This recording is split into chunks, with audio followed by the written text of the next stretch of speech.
Group Fitness Fundamentals Training Principles Review.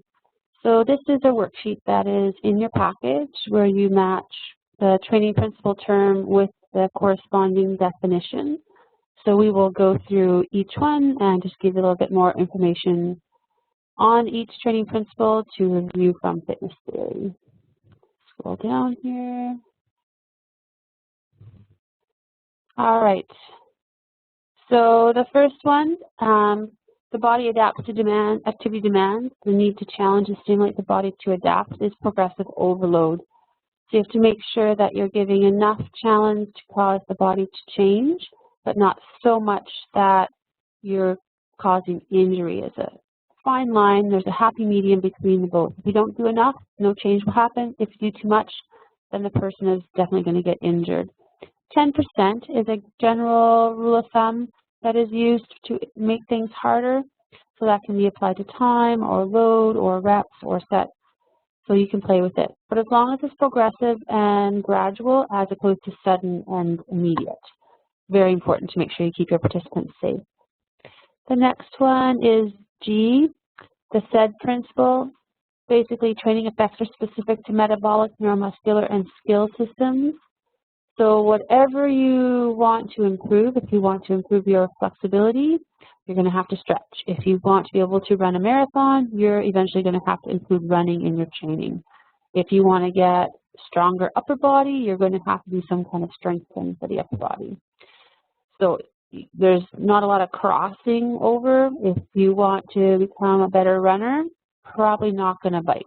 Might impact your fitness level, but it's not going to make you a better runner. So the metabolic systems would be energy systems. So if you want to get better at very short bursts of activity in that anaerobic alactic energy system, the 0 to 15 seconds, you have to train that way. You have to practice that. Neuromuscular would include your balance, your coordination, would include strength or endurance training or power training. So it's specific to that. If you want to improve your power, you're going to have to incorporate power training in your routine. And finally, skill systems. If you want to be a better basketball player and to be a better free throw shooter, you're going to have to practice free throws.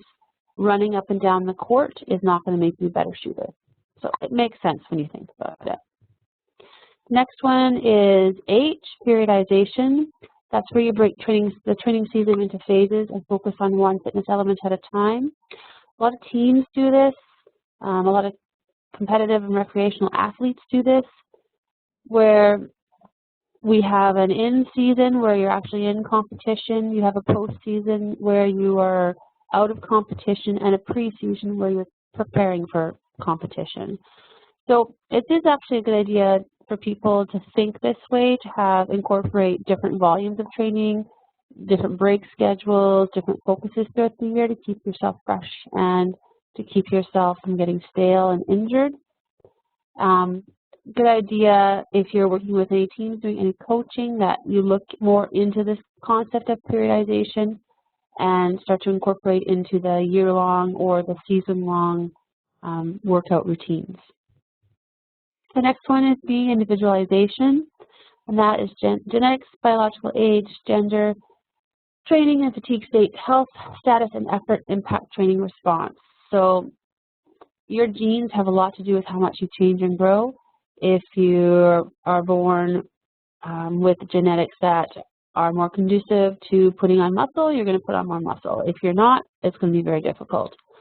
Your biological age is how old your body is, not your chronological age, because you can have a 60-year-old person who is in as good a shape as a 40-year-old, so that makes a difference. Gender, hormones do make a difference between males and females, so response to training, specifically strength training, has a lot to do with the amount of testosterone that's in the system, and testosterone is more prevalent in males, so that's why men tend to get more muscle mass. Training fatigue state, where you're at in your periodized schedule, how tired you are, how rested you are, how you're taking care of yourself, those things are all really important. So all those factors come into place. So that's why we can't have one program fits all. And unfortunately, you see some facilities that have this standard generic program that they give to everyone that comes in. it's nice to have the education and have someone who can develop something based on who you are as opposed to who the masses are. Next, we have reversibility. That's A. If you don't use it, you lose it, and fitness is lost at about a third of the rate which is gained. So that means if you are active and then all of a sudden you stop for the summer, you go to the lake or cabin, that you will lose what you've gained. The good news is when you start up again, it doesn't take you as long to get there as it did initially, and your strength changes are the slowest to be lost. Flexibility and cardiovascular training effects usually are lost first, but strength tends to stick around for a little bit. So when you get back to your routine after the summer, then you find that your strength hasn't changed, but your cardio and your flexibility usually are a little bit worse for wear. To maintain, and you can't maintain forever, you can maintain for a short period of time, a few months, you can cut down the volume of training and the frequency as long as you keep the intensity and the time the same. So if you were running 4 days a week for an hour at 6 miles per hour, then if you cut it down to 1 or 2 times a week for an hour at 6 miles per hour, you will maintain your fitness benefits, your fitness state. Next is C, diminishing returns. As you get closer to your genetic potential, the changes get smaller and smaller. And for most of us, overtraining is the culprit. But for those of you that are elite athletes or people that are very, very fit or competitive, then it might be because you're getting close to your genetic potential. Usually I call that the Olympic effect, where it's the Olympic athletes, the professional athletes are the one that have the least amount available to change. Some athletes are working all year to get 0.01 seconds faster. So as you get better and closer to where your max capacity is, the changes get smaller. So for regular folk, usually the slowing down of changes is due to overtraining, and we need to incorporate some rest and recovery and look at the volume and intensity that you're training, make some changes to make it more appropriate.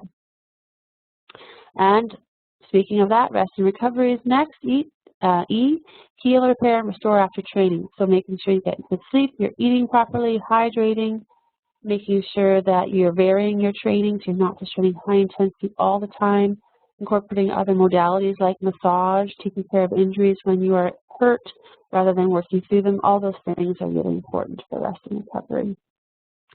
Trying to get at least a day off a week, and every 3 months trying to have some kind of chunk of time, a week or so, where you actually are not working at a high intensity so that your body can actually heal and repair, as well as your mind. Next is the cross-training to avoid overtraining and burnout by focusing on balance and variety. So doing lots of different things to make sure that your body isn't getting stale. So although running and cycling have differences in impact, it is the same motion at the hip, and it's not really a cross-training effect.